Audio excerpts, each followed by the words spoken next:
Meu primo roubou US$ 12.000 da nossa avó e colocou a culpa em mim. Minha família inteira acreditou nele até eu expor tudo no tribunal 3 anos depois. Eu nunca pensei que meu próprio sangue me apunhalaria pelas costas por dinheiro, ainda mais quando o dinheiro pertencia à única pessoa que amava nós dois incondicionalmente. Mas acho que o luto revela a verdade nas pessoas, e na minha família, a verdade era muito mais feia do que eu imaginava. Antes de tudo isso, éramos o que você chamaria de uma família unida. Pelo menos era isso que dizíamos às pessoas. Natal na casa da tia Linda, churrascos de 4 de julho no quintal do tio Mike, viagens em grupo para Lake Geneva todo o verão. Por fora, parecíamos uma daquelas famílias perfeitinhas de subúrbio que você vê nos filmes bregas da Hallmark.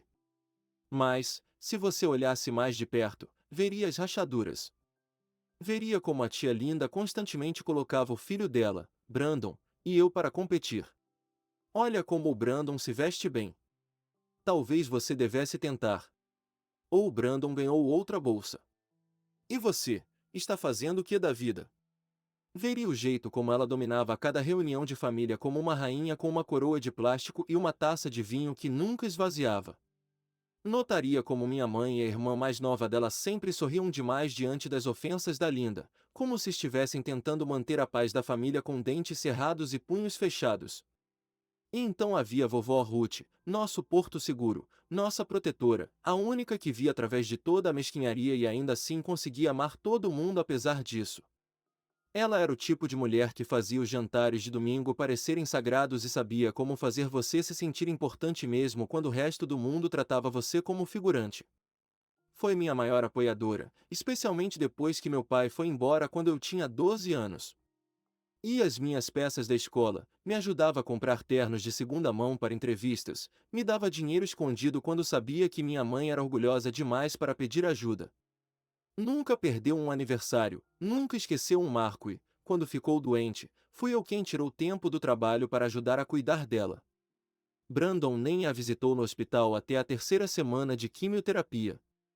Muito ocupado com estágios, ele dizia: Mas adivinha quem ficou com a maior fatia da herança? Deixe eu voltar um pouco. A vovó faleceu em março de 2020. Não foi de repente. Estávamos nos preparando para isso desde o fim de 2019, mas isso não tornou a dor menor. A Covid tinha acabado de começar a fechar tudo, e o funeral foi um pequeno sepultamento, com máscaras e toques de cotovelo desajeitados em vez de abraços. Eu fiz a elegia. Mal consegui terminar sem chorar. Brandon apareceu atrasado, de óculos escuros e Rolex. Me deu um abraço de camarada, que eu não retribuí, e agiu como se ainda fossemos crianças dividindo beliche na casa do lago da vovó. Mas, no segundo em que ela tocou a terra, algo mudou. Começaram os sussurros. 2 semanas depois, recebi uma ligação da tia Linda. Você precisa devolver o dinheiro, Logan. No começo, pensei que era piada. Que dinheiro?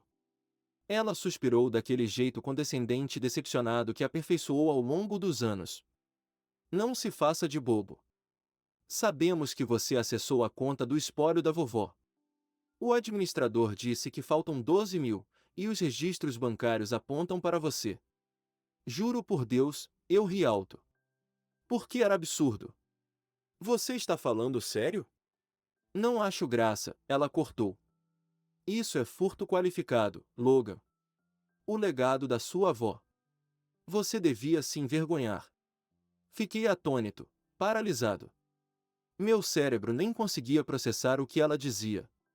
Era como assistir a um filme de terror de dentro do corpo de outra pessoa. Eu não mexi no dinheiro dela, falei devagar, como se explicasse para uma criança. Então, como você explica a transferência eletrônica? Que transferência? Linda desligou sem responder. 1 hora depois, meu celular explodiu com mensagens de primos, tias, até da minha própria mãe. Por que você faria isso com a vovó? Você precisa devolver o dinheiro antes que a gente preste queixa. Nem apareça no dia de ação de graças. Tentei ligar. Ninguém atendeu. Fui ao apartamento da minha mãe. Ela nem abriu a porta. Não acredito que você faria isso com a própria família, disse pelo olho mágico. Vai embora. Assim, de repente, virei o páreo da família. Fiquei esperando alguém me perguntar o que realmente aconteceu, me dar o benefício da dúvida, dizer, isso não parece coisa do Logan. Ele cuidou da vovó. Ele estava lá. Mas ninguém disse. Brandon, enquanto isso, sumiu do mapa. Não ligou, não mandou mensagem, nem fingiu se preocupar. E, de algum jeito, ninguém achou isso suspeito. Então, fiz o que qualquer pessoa sã falsamente acusada faria. Solicitei os registros financeiros ao advogado do espólio, registrei cada transação e comecei a rastrear a pegada digital daqueles 12 mil dólares.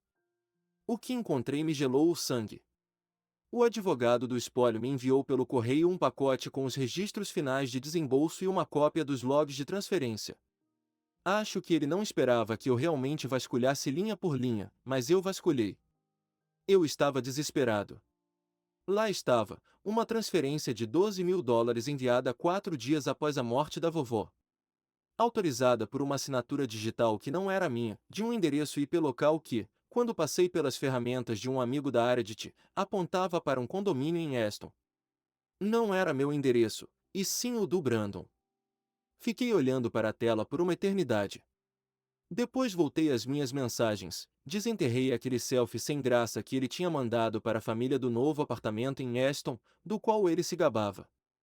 Comparei a data daquele post com a data da transferência. Foi 2 dias depois que ele se mudou. Ele roubou o dinheiro depois de se instalar e usou o nome da vovó e o login do espólio para autorizar. Agora, o detalhe: Brandon tinha diploma em finanças. Fez estágio em uma gestora de patrimônio na cidade. Sabia exatamente como funcionavam as distribuições de um espólio. Sabia como fazer parecer limpo. Achou que ninguém notaria.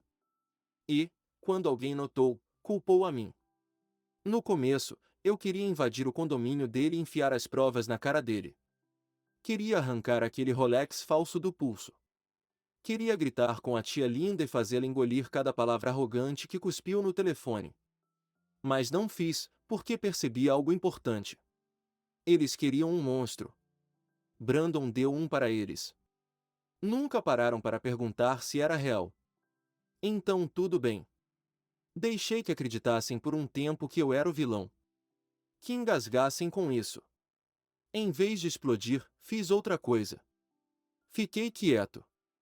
Silencioso. Não respondi mensagens. Não me defendi. Mudei para um apartamento mais barato, trabalhei em 2 empregos, varejo de dia e motorista por aplicativo à noite. Pulei ação de graças e Natal naquele ano.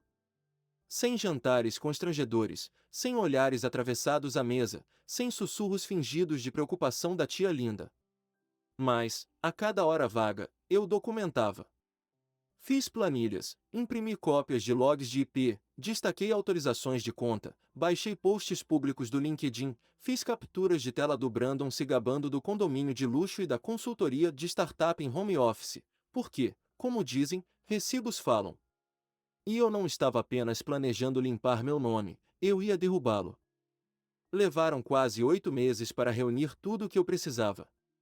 Procurei uma clínica de assistência jurídica no centro e encontrei um advogado jovem, recém-aprovado na ordem, faminto por um caso.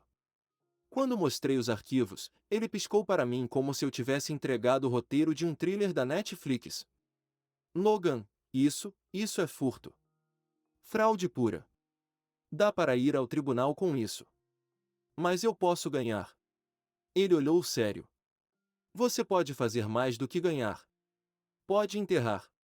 Entrei com uma ação civil, falsa representação e danos financeiros. Não contei a ninguém. Nem para minha mãe. Nem para meus irmãos. Muito menos para a tia Linda. A intimação atingiu o condomínio do Brandon como um míssil numa quinta-feira de manhã, no começo de junho. Tia Linda me ligou 3 horas depois, ofegante. O que diabos você está fazendo? Eu estava no trabalho. Entrei calmamente na copa e falei, entrando com um processo. Parece o quê? Você está destruindo esta família. Não. Quem fez isso foi o Brandon. Eu só estou apontando a lanterna. Ela desligou. Típico. Brandon, claro, contratou o advogado. Um exibido, terno caro, grandes promessas. Tentaram pintar como mal-entendido, que talvez a vovó tivesse a intenção de dar o dinheiro a ele ou que mencionou isso verbalmente. Mas eu tinha o rastro de papel, a assinatura digital falsificada, os logs de IP, os carimbos de data e hora, o post pretensioso no Instagram dele comprando uma TV de tela grande no dia seguinte ao dinheiro cair na conta. Foram menos de 4 sessões para a verdade desmoronar. E ver o Brandon se contorcendo no banco de testemunhas, não vou mentir, foi bom. Ele parecia um garoto assustado. Sumiu o Golden Boy confiante e arrogante. No lugar, um homem encurralado, sem mais mentiras onde se esconder. O juiz decidiu a meu favor. Brandon foi condenado a devolver os 12 mil dólares, mais juros e custas. O tribunal qualificou como fraude intencional com dolo, o que significava que ficaria no registro dele para sempre. Mas não acabou aí. Porque, quando a notícia se espalhou, quando os familiares começaram a falar, não demorou para o quadro completo aparecer. Brandon tinha pegado dinheiro emprestado de pelo menos outros 3 parentes ao longo dos anos. Dinheiro que, misteriosamente, nunca voltou. Os sussurros ficaram mais altos. A reputação da tia Linda despencou. Ela tentou marcar uma reunião de família para mudar a narrativa. Ninguém foi. Minha mãe finalmente me procurou. Sinto muito, disse, com a voz embargada. Eu devia ter acreditado em você. Eu não disse nada, porque desculpas não apagam pontes queimadas, especialmente as que você mesmo incendiou. O problema de gente como a tia Linda é que nunca acredita que as consequências se aplicam a ela. Mesmo depois da sentença, mesmo depois de Brandon ser publicamente humilhado e obrigado a pagar restituição, mesmo depois de meu nome ser legalmente limpo e o juiz declarar claramente que eu nunca acessei as contas da vovó, Linda ainda agia como se o problema fosse eu. Não devíamos ter exposto assuntos de família no tribunal, disse a minha mãe. O Logan deveria ter vindo falar com a gente diretamente. Ir falar com vocês depois que me congelaram, me chamaram de ladrão e viraram a família inteira contra mim? Tá bom. Mas ela não queria reconciliação. Queria controle. E, agora que o rei Lou do Menino de Ouro tinha estilhaçado, precisava de outro culpado, alguém para manipular. O problema é que eu já não era a mesma pessoa de 3 anos atrás. Passei esses anos fazendo turnos duplos, sobrevivendo, reconstruindo minha autoestima do zero. Passei aniversários sozinho, comi jantar de micro-ondas na véspera de Natal e vi a vida seguir sem mim enquanto todo mundo acreditava que eu tinha roubado de uma mulher morrendo. Você não passa por isso e volta mole. Então, quando minha mãe repassou a sugestão da Linda de seguirmos em frente pelo bem da família, dei uma resposta curta e simples: não. Ela me ligou naquela noite. Logan, querido, eu só acho que, não me chama de querido. Longo silêncio. Sua avó gostaria de paz. Essa parte me fez rir, porque, se a vovó estivesse viva, teria dado uma pancada na Linda com um cilindro de oxigênio e me passado uma fatia de torta enquanto fazia isso. E também gostaria que parassem de roubar o dinheiro dela, falei, seco. O que você quer, Linda?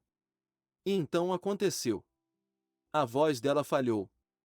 Disse que Brandon não tinha pago um centavo, que perderá o emprego pouco depois da sentença, que a reputação dele no mundo financeiro de Chicago estava destruída. Aparentemente, ninguém quer contratar um cara com condenação pública por fraude. Quem diria? Pior, ela tinha sido fiadora do aluguel, do carro e dos empréstimos estudantis privados dele.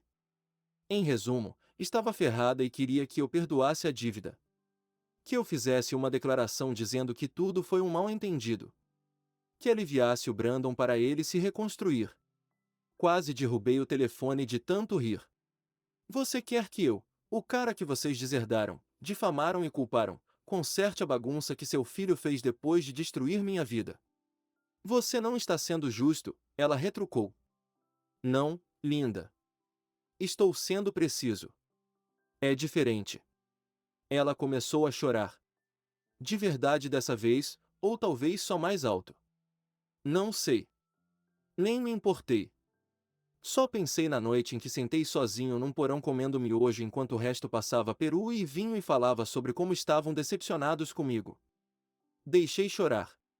Desligou dizendo: "Você vai se arrepender." Mas a única coisa de que me arrependi foi de não tê-los cortado antes. Nos meses seguintes, tudo desabou. Brandon deu calote no plano de pagamento. O salário dele começou a ser penhorado. Teve que romper o contrato e voltar a morar com a Linda, cujas economias de aposentadoria foram drenadas tentando remediar. Ela vendeu a casa. Passou a trabalhar meio período em um consultório odontológico. Enquanto isso, eu prosperava. Fui promovido, finalmente voltei a ter plano de saúde e comecei a namorar alguém com quem eu realmente vi um futuro. Ela não sabia todos os detalhes, mas sabia o suficiente, mais importante, acreditava em mim. Até me reconectei com minha irmã mais nova, Maia, a única que me procurou depois da decisão do tribunal, e disse: "Sempre senti que não era verdade." Fomos tomar café. Conversamos por horas, rimos como antes de toda a confusão. Não era perfeito, mas era alguma coisa. Uma noite, cheguei do trabalho e encontrei uma carta escrita à mão na minha porta. Era do Brandon. Sem envelope, só uma folha de caderno dobrada, com a caligrafia torta que eu não via desde que éramos crianças.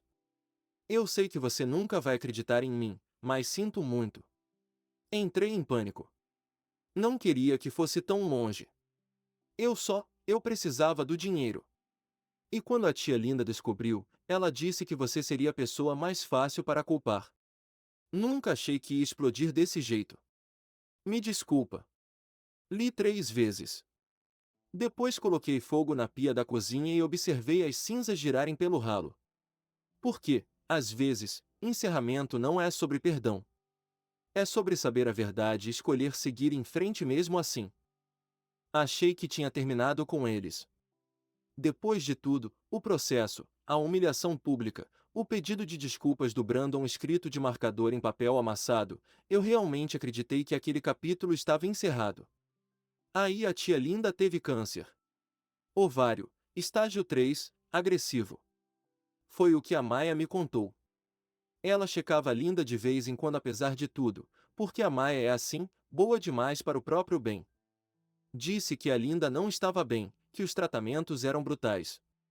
Brandon tentava cuidar dela, mas, na maior parte do tempo, só se escondia no porão jogando e evitando contas. "Ela não é a mesma", disse a Maia, baixinho, num café. "Fala muito da vovó. Diz que se arrepende de como tudo aconteceu." Não respondi. Só mexi o meu americano e vi o creme rodar. Uma semana depois, a Maia mandou mensagem de novo.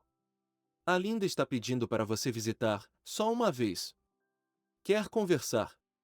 Fiquei encarando a mensagem por um bom tempo.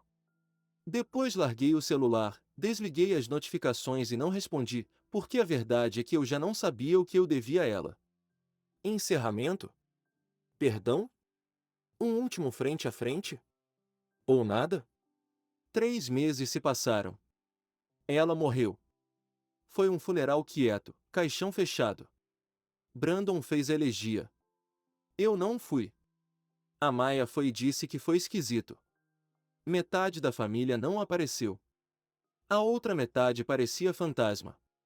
Brandon aparentemente chorou, mas poucos compraram. Uma semana após o funeral, recebi uma ligação do advogado da Linda. Ela tinha deixado algo para mim no testamento. Quase não fui, mas a curiosidade tem um jeito cruel de arrastar você para salas nas quais jurou que nunca mais pisaria. Encontrei o advogado num escritório minúsculo no centro. Um senhor de 1,60, voz mansa, olhos cansados, dedos manchados de nicotina. Ele me entregou um envelope lacrado e disse: "Ela mesma escreveu." Não abrimos. Levei para casa, fiquei 1 hora com ele na mão antes de abrir. A carta era curta, escrita à mão como a do Brandon, mas bem mais caprichada. "Logan, se você está lendo isto, eu já me fui. Não vou pedir perdão. Sei que não mereço, mas quero que você saiba que finalmente enxerguei tudo." O que deixei acontecer, o que incentivei. Você nunca foi o vilão. Foi o bode expiatório de que eu precisava. Por que admitir que meu próprio filho era capaz de algo tão cruel? Isso me quebrou. Espero que você construa uma vida tão brilhante, tão plena, que ninguém jamais faça você se sentir pequeno de novo. Sua avó tinha orgulho de você. Ela me disse isso uma vez, quando você não estava. Eu não quis acreditar, mas ela estava certa. Deixei algo para você. Não é muito, só algo dela. Algo que eu devia ter te dado há muito tempo.